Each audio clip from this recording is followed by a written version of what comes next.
Madame, Monsieur, bonsoir. Dans l'actualité de ce mardi 23 juillet 2013, une hôtesse d'accueil de Tunis Air Handling agresse physiquement une jeune fille à Tunis-Carthage. Lizy, consultation juridique à l'ANC pour trouver une alternative après la démission de Kamel Belmasroud.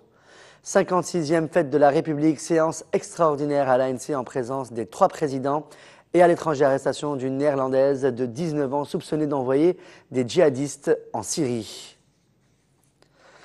Une hôtesse d'accueil de la société Tunis Air Handling a agressé physiquement et verbalement ce mardi 23 juillet une jeune fille non accompagnée qui venait d'atterrir à Tunis en provenance de Sfax.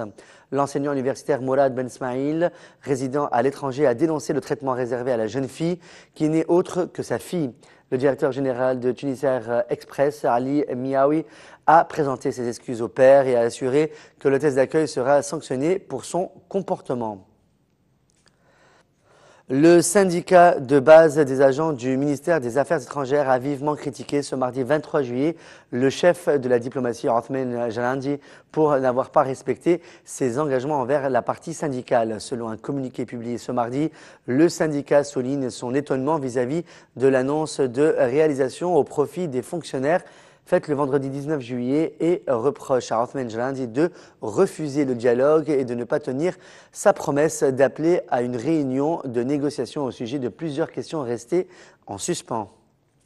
Le député Jalel Bouzid du bloc Ettakot a indiqué ce mardi 23 juillet qu'une consultation juridique a été entamée à l'Assemblée nationale constituante sur la manière dont le représentant des avocats à l'instance électorale doit être choisi après la démission de Kamel Belmasroud. Selon Jalel Bouzid, le texte juridique n'est pas assez clair à ce sujet, ce qui a poussé l'Assemblée à initier une consultation.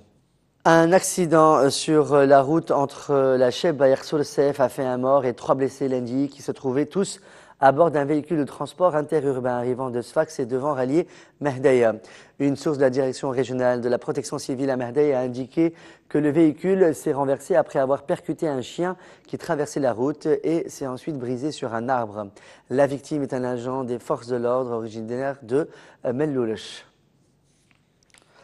Le secrétaire général des forces de sûreté intérieure, Nabil Ayali, a affirmé lundi que le syndicat régional de Nablus a l'intention de porter plainte dans les prochains jours contre le comédien et humoriste Lotfi Abdelli.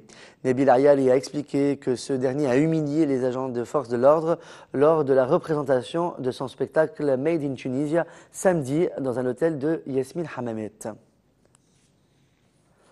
Un propriétaire d'un Publinet a été tué par des individus qui ont tenté de cambrioler son local ce lundi 22 juillet dans la délégation de Meref du gouvernorat de Gibbs.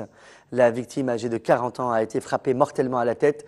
Une enquête a été ouverte et des recherches sont en cours pour trouver les assassins présumés.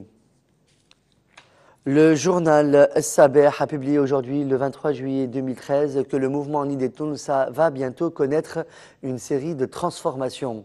Sabeh a ajouté que le chef du mouvement Béjir Qaïd Essebsi se prépare à écarter un certain nombre des leaders du parti, en particulier ceux qui n'ont rien apporté au mouvement, et d'organiser le premier congrès de Nidetoun.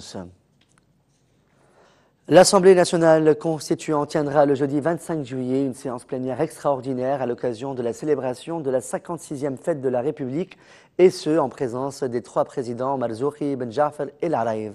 Le président de la République provisoire, le président de l'Assemblée nationale constituante et le chef du gouvernement provisoire prononceront des discours au cours de la plénière dont le début est prévu à 11 heures. L'actualité à l'étranger maintenant. Le parquet a annoncé lundi 23 juillet qu'une néerlandaise de 19 ans soupçonnée d'avoir recruté des djihadistes pour combattre en Syrie a été arrêtée et placée en détention préventive. La femme a été arrêtée et placée en détention préventive pour 2 semaines, le temps qu'une enquête soit menée. Une enquête à grande échelle sur les filières de recrutement de jeunes gens par des musulmans radicaux pour les envoyer se battre en Syrie est également en cours, a déclaré une porte-parole du parquet de La Haye, Nicolette Stoel. Selon une étude britannique réalisée en avril, 107 jeunes néerlandais combattent le régime en Syrie. C'est un gros reptile vieux de 72 millions d'années. Des paléontologues ont mis à jour au Mexique une queue de dinosaure faisant quasiment 6 mètres, soit la moitié de la taille de la bête, a annoncé lundi l'Institut national d'anthropologie et d'histoire du pays. Les scientifiques ont indiqué avoir découvert 50 vertèbres d'une queue qui aurait intégralement traversé les millénaires. Il s'agirait des restes d'un reptile de la famille des Hadrosauridés ou dinosaures à bec de canard. La découverte a été faite près de la ville de General Cepeda, dans le nord du Mexique. Il est enfin né, le Royal Baby. Kate, duchesse de Cambridge et épouse du prince William, a accouché d'un garçon dans la soirée de ce lundi 22 juillet 2013.